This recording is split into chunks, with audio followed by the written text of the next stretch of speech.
Sewing the Devil's Shroud by Tom Baker. Once there was an old woman much given to boasting and gossip. She sat all day in the market trying to sell her wares to passers-by, for she was a seamstress. She had many takers, too, for she was indeed very good at what she did when she was not busy wagging her tongue.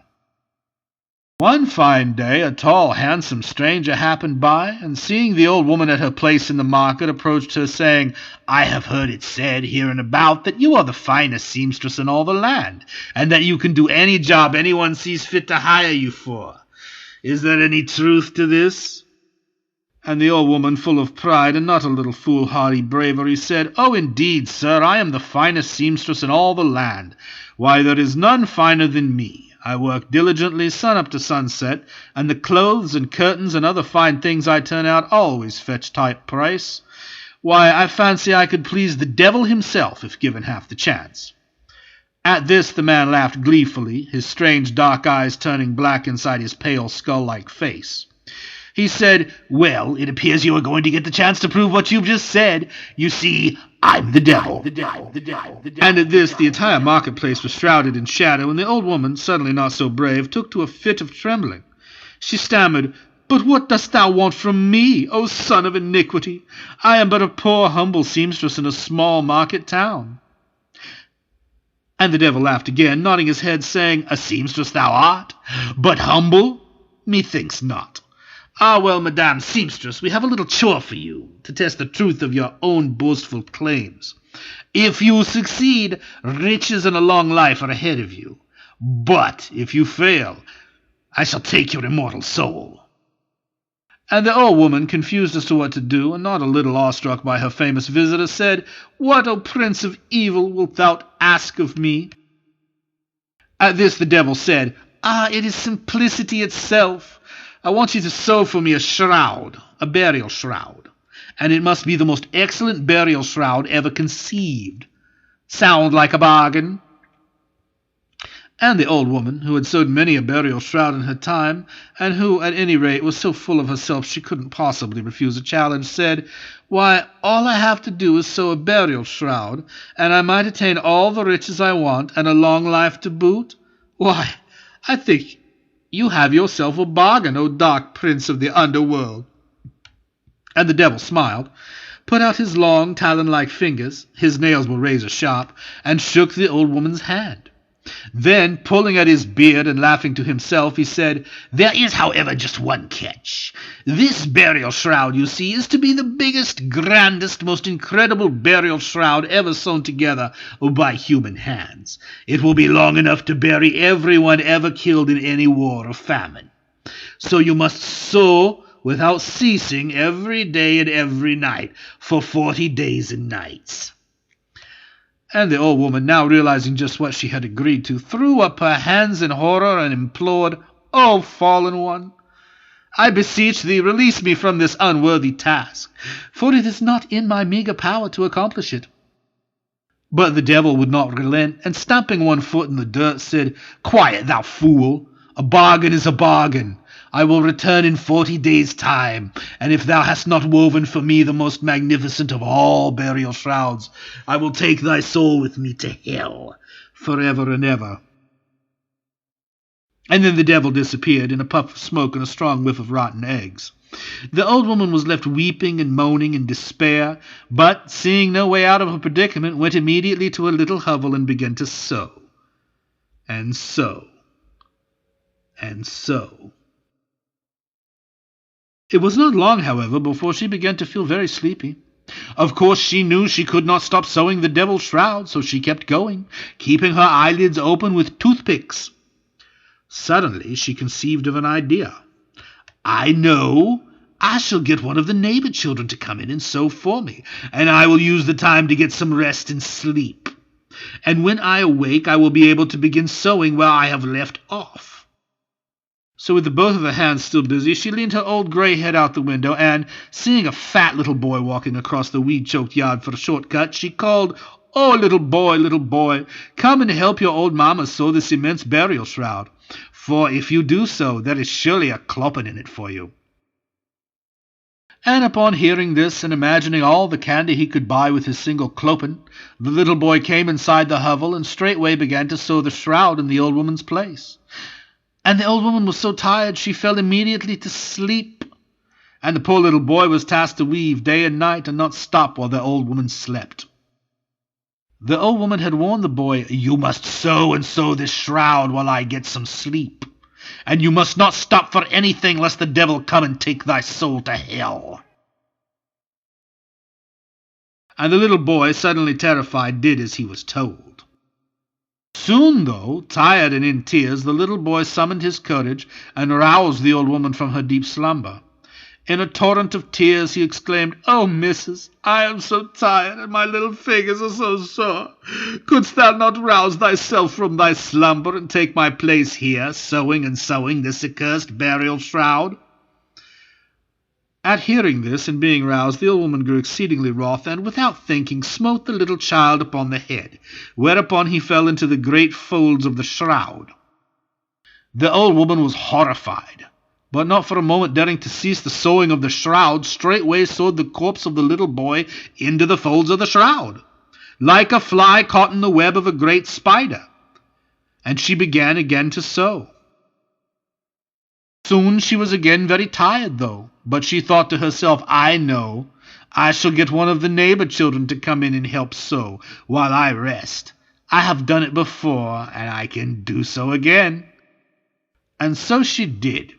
And while the unlucky little chap sewed, and sewed furiously, she slept. But first, this time she laid out a plan so as to allow her to sleep the rest of the 40 days and nights until the devil came. She baked 3 blueberry pies, and laid them one after the other upon her porch. Soon the delicious aroma of the pie drew a fat little boy to her porch, investigating what it was that smelled so good. "Oh, missus, pray tell, what is it that smells so delicious?" asked the little boy. "Methinks it is this delicious pie, my little friend." And to this the child asked, "May I not have a taste of this delicious pie, missus?" And to that the old woman replied, "You may, but first you must come inside and visit me a while, my little friend." To which the child replied, "Okay, I will come inside and visit thee a while, missus, and then you will give me a taste of your delicious pie." And so the rosy-cheeked little chap went inside, and the old woman fell upon him, and grabbing him about the throat, exclaimed, "Now you must sew, and sew, and sew this shroud, and you must not stop, or else the devil will appear and take thy soul to hell." And so, weeping, the little boy began to sew the shroud, and the old woman slept. And when she awoke, the little boy frantically begging her to come and take his place, so infuriated the mad old woman that she smote him on the head, just as she had done to the one before him. He fell over stone dead.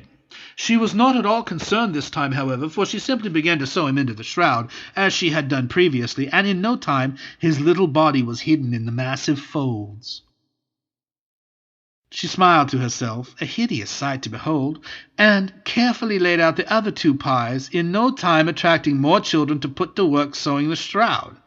Soon she had little slaves working day and night as they wept, and she was able to lie down and get her much-needed beauty sleep." Unquote. Not that it would have helped her looks very much. Well, 40 days and nights passed rather more quickly than what she expected, and the shroud grew and grew until it spilled out of doorways and across the yard and into the woods and down the hill, until there was hardly any room to move. Noting that it was now the 40th day, the old woman busily went about preparing for the devil's visit. She took a great rolling pin, and sneaking up behind each of her little slaves, forthwith pounded them on top of their noggins until each fell bleeding into the shroud. Then she sewed up their bodies in the immense cloth, and, busily sewing up the last few stitches, then sat herself down to wait. Well, it was a matter of only a few minutes before the dogs in the neighborhood began to howl dismally, and the room grew colder as the wind outside grew hot, and a curious smell of rotten eggs pervaded the room. Suddenly, in a flash of light and a puff of smoke, the devil appeared, dressed in his long, flowing black cloak and cap. "Well, have you done as I instructed, and sewed her Well, have you done as I instructed, and sewed for 40 days and 40 nights, unceasing, and made for me the finest and largest burial shroud that the world has ever seen?" And at this the old woman smiled, and folding her hands under her chin as if in prayer, she said, "Oh yes, Prince of Evil, I most certainly have. Why, just look and see for yourself how enormous this shroud is, how it spills forth from every doorway, and out the house, and across the garden, and down the hill, and all the way to town." And at hearing this the devil smiled and said, "Very well. It appears as if you have done exactly what I asked. For such devotion and loyalty, riches and a long life shall certainly be yours." And the devil began to take up the folds of his great shroud, when suddenly a weird whimpering cry could be heard from within the cloth.